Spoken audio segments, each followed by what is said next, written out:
Have you ever noticed that sometimes, right in the middle of a good conversation, your brain simply flips an invisible switch and screams, "Get out, now"? And here's the strangest part.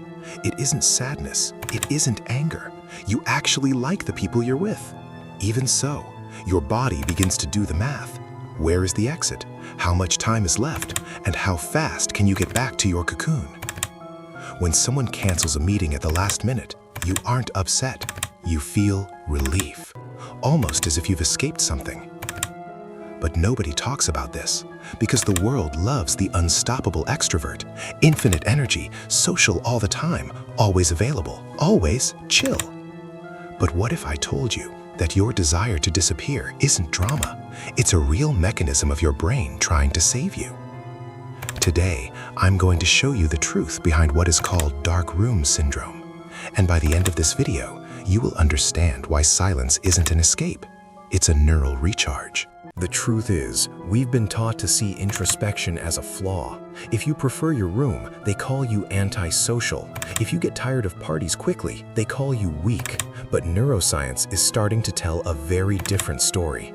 Imagine the human brain is like a computer processing data. Most people have a filter that automatically discards the hum of the air conditioner, the harsh office lights, and the constant movement of people around them. But your brain? Your brain doesn't have that filter. For you, every stimulus enters at full strength. Every micro-expression on the face of the person talking to you, every shift in tone of voice, every smell, every texture, and every sound is processed as vital information requiring immediate analysis. Imagine the workload that represents. While others are just existing in an environment, you are operating high-precision radar in the middle of a signal storm. This is what science calls sensory processing sensitivity, SPS. It's not a disorder, it's a biological trait. About 20% of the population is born with this distinct neural wiring. It's as if you're trying to run 8K video editing software in a world that still uses basic word processors. The result? Constant overheating. And that is when the dark room stops being just a room and becomes a physiological necessity. When you enter your room and close the door, something magical happens. The noise finally stops. Silence isn't just the absence of sound. For you, silence is the oxygen that allows your internal CPU to cool down. The world outside tires you out because it is designed for those who process very little. If you're on the team that processes everything in 4K, then it makes sense why you're here. So, go ahead and subscribe to the channel, because the next videos will be a survival manual for those living in this mode. Understanding your mind, saving social energy, and stopping the thought that there's something wrong with you, when in fact, you just function differently. From hideout to high performance lab. For a long time, you probably felt guilty about this behavior. Maybe you tried to force yourself to be normal, to endure a little longer, to smile while your mind screamed for help. But understand this, chronic exhaustion is not a character flaw. It's a sign that your system is saturated with data that serves no purpose.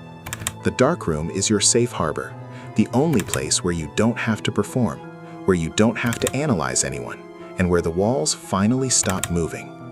But what if the darkroom syndrome wasn't a curse, but a superpower in disguise?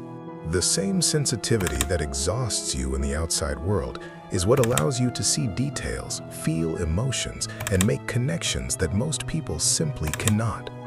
Your mind isn't just overloaded, it is in fact hyper-aware. The challenge then is not to fight this sensitivity, but to learn how to channel it. It's time to turn your rest sanctuary into a high-performance laboratory. Think of the great inventors, the visionary artists, and the philosophers who changed history. Many of them were masters of introspection and productive isolation. They understood that revolutionary ideas aren't born in the buzz of the masses, but in the fertile solitude of a focused mind.